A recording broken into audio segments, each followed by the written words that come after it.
Bonjour, je m'appelle Dora. Bonjour, je m'appelle Maria. Première question. Tu habites avec une famille espagnole? Bonjour. Alors oui, j'ai déjà habité avec une famille espagnole lorsque j'étais à Tenerife. J'étudiais à l'université en France et j'avais besoin de faire une pause. Donc je suis partie vivre aux îles Canaries pour être fille au pair. Mon but, c'était de partir pour vivre de nouvelles aventures et pour apprendre l'espagnol, que j'avais étudié un petit peu à l'école, mais pas beaucoup. J'ai donc passé 10 mois à Tenerife, où je m'occupais de 2 enfants qui avaient eu 9 ans et 10 ans. Je vivais à Santa Cruz, dans la capitale de l'île, avec la famille. Donc j'ai partagé des moments avec eux, j'ai vécu toute l'année avec eux et grâce à eux, j'ai pu apprendre une nouvelle culture et une nouvelle manière de vivre. C'était très enrichissant et j'oublierai jamais cette deuxième famille. As-tu visité une autre ville d'Espagne? Oui, j'ai déjà visité d'autres villes d'Espagne. J'ai vécu à Tenerife, donc j'ai visité l'île. Et j'ai aussi visité d'autres îles Canaries, comme Gran Canaria, Lanzarote, Fuerteventura et La Palma. Ensuite, je suis allée 2 fois à Barcelone, une fois à Madrid. Je suis allée à Malaga, à Cordoue, à Grenade et à Palma de Majorque. J'aime beaucoup l'Espagne. Pour moi, c'est un pays qui est très riche en histoire. Et surtout l'Andalousie, où on peut voir le mélange des cultures dans les monuments.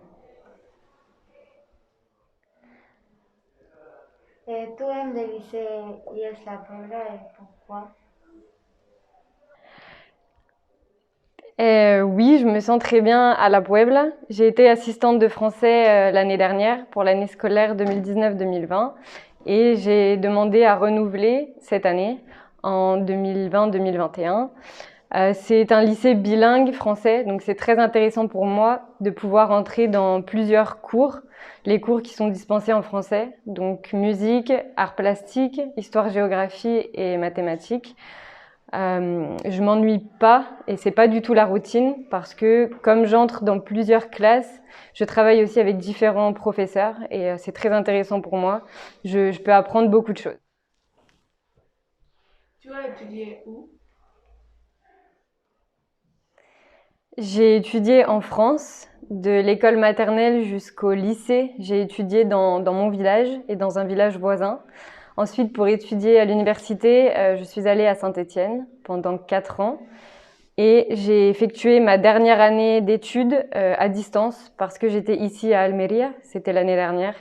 C'était la dernière année de mon Master 2. Bonjour, je m'appelle Hannah et je suis un élève de 3e B. Bonjour, je suis Anthony Manuel et je suis un élève de 3e B. Pourquoi tu as décidé de venir en Espagne? Je suis rentrée en France en 2018 après mon année à Tenerife et j'ai commencé mon master pour devenir professeur de français langue étrangère. La deuxième année, on doit faire un stage en France ou à l'étranger et j'ai pensé aller en Espagne. Comme j'avais appris l'espagnol à Tenerife, je me suis dit que ça pouvait être une bonne idée. J'ai demandé à être placée en Andalousie parce que j'aime le soleil, la chaleur et surtout la mer. Donc j'ai eu de la chance puisque j'ai été placée ici à Vicar et je vis à Almeria capitale. Est-ce que tu as eu des difficultés pour parler l'espagnol? J'ai commencé à apprendre l'espagnol lorsque j'étais en 4e au collège. C'était assez facile pour moi et c'était une de mes classes préférées. Ensuite, quand je suis allée au lycée, j'ai eu des profs avec qui c'était difficile. Donc j'ai complètement décroché de l'espagnol et j'ai arrêté l'espagnol. Quand je suis allée à l'université, j'ai étudié une licence d'anglais, donc j'avais pas d'espagnol non plus. Ensuite, quand je suis partie à Tenerife, je ne parlais pas du tout espagnol, donc j'ai appris sur place. C'était difficile au début, parce que personne ne parlait français et je ne comprenais rien du tout.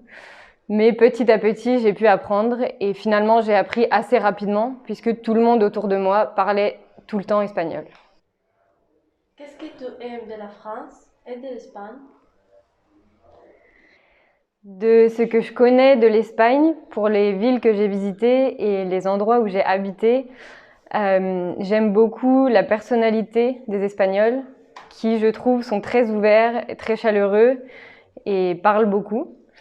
Ce que j'aime le plus en Andalousie aussi, ce sont les tapas, ce qui n'existe pas en France. Par contre, un point positif pour la France, ce sont les horaires de l'école maternelle jusqu'en primaire ou même au collège. On a école le matin de 8h30 à 11h30 et ensuite nous avons 2 heures pour manger jusqu'à 13h30. Puis nous avons école jusqu'à 16h30 et à 16h30 nous pouvons sortir. Donc nous avons le temps de faire des activités extrascolaires, des devoirs, etc. Et aussi nous avons plus de vacances scolaires. Nous avons 2 semaines à chaque fois et c'est beaucoup mieux pour se reposer, je pense. Tu veux travailler en France ou en Espagne? Je ne sais pas. J'aime beaucoup l'Espagne et maintenant que j'ai des amis ici à Almeria, ça va être difficile pour moi de partir, mais j'ai encore envie de voyager, donc peut-être travailler dans un autre pays, je ne sais pas encore. Bonjour, je m'appelle Carmen et je suis une élève de 3e C. Je m'appelle Ainoa et je suis dans sa classe. Quelle langue est la plus facile pour toi, l'anglais ou l'espagnol? Ça a été beaucoup plus simple pour moi d'apprendre l'anglais parce que je l'ai appris à l'université, donc je l'ai beaucoup étudié. Et la conjugaison est plus simple en anglais, mais il y a aussi beaucoup de vocabulaire et de nuances.